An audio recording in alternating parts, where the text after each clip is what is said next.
Bismillahirrahmanirrahim. Assalamu alaikum students. Today we are going to do Act 3 of The Silver Box, a play written by John Galsworthy, an English writer.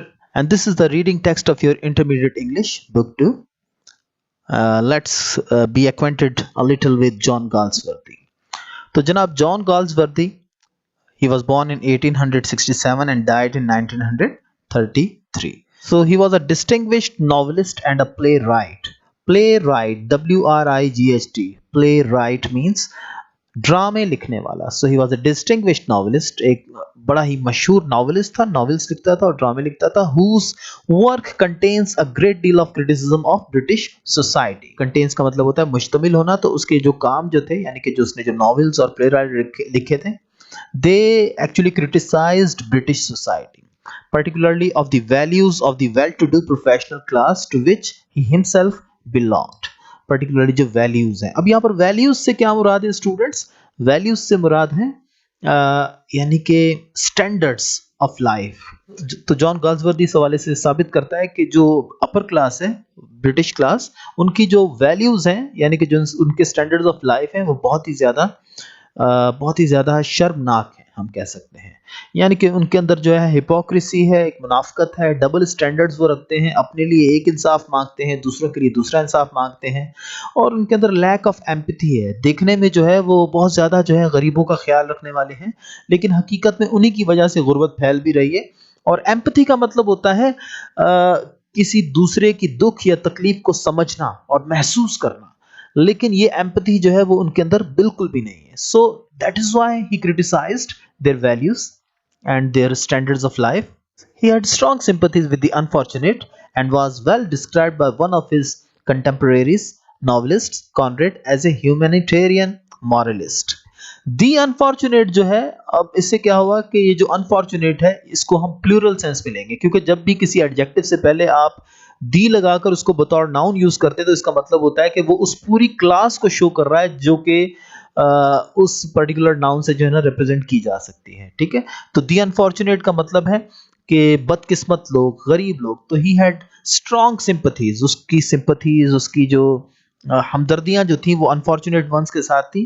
And he was well described by one of his कंटेम्परेरीज. कंटेम्परेरीज का मतलब होता है साथ में काम करने वाले. तो उसका एक कंटेम्परेरी जो था, उसने उसको डिस्क्राइब किया था एज ए ह्यूमैनिटेरियन मॉरलिस्ट.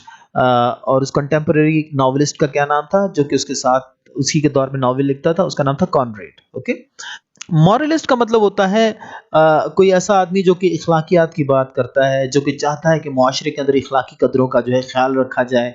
और ह्यूमैनिटेरियन का मतलब इंसानियत पर मबनी जो इखलाकी कदरें हैं, क्योंकि वो उनको बहुत ज़्यादा जो है वो सपोर्ट करता है और उनको ज़्यादा प्रीच करता है अपने नॉवेल्स के अंदर. So that is why he was also described bye his contemporary Conrad as a humanitarian moralist.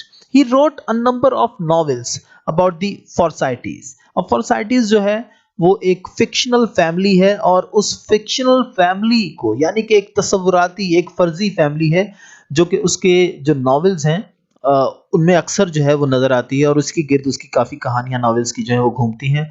So it is a fictional family of the upper middle class, perhaps the best of which is the man of property. और इस सिलसिले में उसका जो सबसे अहम novel है वो मैन ऑफ प्रॉपर्टी है. हिज प्लेज इंक्लूड, उसके ड्रामों में शामिल है द सिल्वर बॉक्स, जिसका एक्ट 3 हम पढ़ेंगे यहाँ पर. स्ट्राइफ, स्ट्राइफ का मतलब होता है झगड़ा. और लॉयल्टीज, लॉयल्टीज का मतलब होता है वफादारियां. एंड एस्केप, एस्केप का मतलब फरार. The court scene from the silver box reminds us that Galsworthy's father was a prosperous solicitor.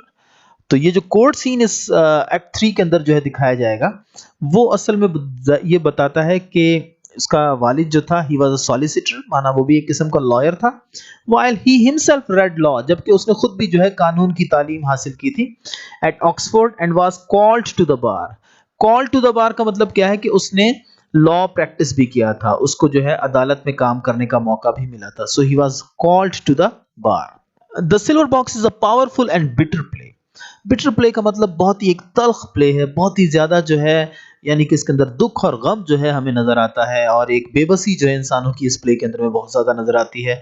सो एक थोड़ा सा जो है इस कहानी का खाका जो है यहाँ पर वो बयान कर रहे हैं कि in a fit of drunken mischief Jack, the dissolute son of the highly respectable Mr. Barthwick, a liberal member of the parliament, steals a purse from a woman. In a fit of drunken mischief का मतलब होता है कि जब शराब का नशा जो है उस पर गालिब हो जाता है मिस्टर जैक के ऊपर, जो कि बेटा है मिस्टर बार्थविक का, तो वो जो है एक औरत का पर्स जो है वो चोरी करता है। ठीक है, डिसल्यूट का मतलब होता है बहुत ही बुरे इखलाक वाला, बहुत ही बुरी आदतों वाला इंसान।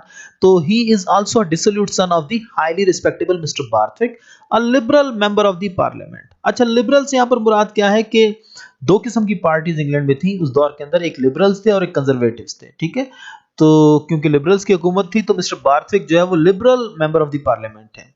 सो he steals a purse from a woman, और वो उस औरत का पर्स जो है वो स्टील करता है, चोरी करता है।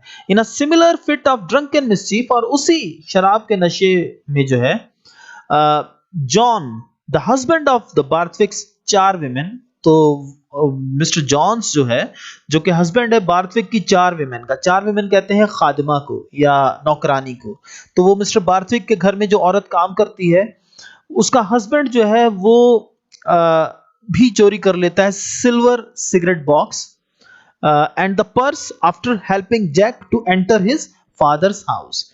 कब वो चोरी करता है? जब वो जैक को जो है मदद करता है कि वो अपने घर में जो है दाखिल होने की कोशिश कर रहा होता है, लेकिन उससे अपने घर का दरवाजा नहीं खुल रहा होता, तो मिस्टर जॉन्स वहां से गुजरता है और वो उसका दरवाजा खुलवाता है। तो जैक उसको कहता है कि तुम मेरे साथ अंदर आओ, थोड़ी देर बैठो। और वहां पर जब वो बैठते हैं तो उसे नजर आता है कि उसकी बीवी का पर्स जो है वो वहां पर पड़ा हुआ है, जो कि यकीनन जैक ने चोरी किया था। तो वो पर्स भी वो उठा लेता है और सिल्वर सिगरेट बॉक्स भी जो है वो उठा लेता है साथ में। तो दोनों ने जो है हकीकत में यहाँ पर जो है वर्ड शो कर रहे हैं कि दोनों ने शराब के नशे में की हालत में जो है यानी कि ये काम किया है। लेकिन जो जुर्म है वो तो जुर्म है, चाहे वो आप जाने में करें या अनजाने में करें। ठीक है, mister Barthwick is able to hush up his son's crime, while for an almost identical crime the poverty stricken Jones is punished। तो मिस्टर बार्थविक जो है, क्योंकि वो मेंबर ऑफ द पार्लियामेंट है, he is a very strong person, a very powerful person, resourceful person, so he manages to hush up his son's crime. तो वो अपने बेटे के जुर्म को हश अप कर देता है, वो छुपाने में कामयाब हो जाता है। लेकिन उसी आइडेंटिकल क्राइम के लिए, यानी कि वही वैसा ही जुर्म जो है जॉन्स ने भी किया हुआ होता है, कि उसने भी जो है शराब के नशे में जो है उसने जानबूझकर नहीं बल्कि शराब के नशे की हालत में वो सिल्वर सिगरेट बॉक्स उनके घर से उठाकर ले गया होता है। साथ ही साथ अपनी बीवी का पर्स भी वो उठाकर ले गया होता है, जो कि जैक ने चोरी किया होता है। लेकिन उस सिल्वर सिगरेट बॉक्स की चोरी में जो है जॉन्स को सजा हो जाती है। तो दोनों का केस इकट्ठा चल रहा है। The poverty stricken Jones is punished, तो वो जो बेचारा गुर्बत का मारा जॉन्स जो है उसको सजा होती है। And his utterly innocent wife loses her job with the Barthwick, और उसकी जो बीवी है she loses her job with the Barthwick, उस बेचारी की जॉब चली जाती है। तो ये वो दौर था जब जॉबलेसनेस थी सोसाइटी के अंदर, अनएम्प्लॉयमेंट बहुत ज्यादा थी, और बेचारी औरतें जो थी वो लोगों के घरों में, बड़े लोगों के घरों में काम करके जो है अपनी फैमिलीज को चला रही थी, अपने बच्चों का पेट पाल रही होती थी। और जो मर्द होते थे वो अक्सर बेचारे बेरोजगार घूमते थे सोसाइटी के अंदर। तो उस हालत में जो है जिस औरत की भी अगर जॉब चली जाती थी या मर्द की जॉब चली जाती थी तो वो बच्चे उनके जो है वो यूं समझे कि दर बदर हो जाते थे, बहुत ही बुरा उनका हाल होता था, फिर उनका कोई फ्यूचर नहीं रहता था। तो यहाँ पर जो है मिस्टर बार्थविक की जो है डबल स्टैंडर्ड्स की वजह से, हिपोक्रेसी की वजह से और लैक ऑफ एम्पैथी की वजह से, यानी कि जो कि वैल्यूज हैं, जो कि स्टैंडर्ड्स ऑफ लाइफ हैं well to do upper class के, उसकी वजह से जो है ये फैमिली जो है ये बेचारी तबाही का शिकार हो जाती है।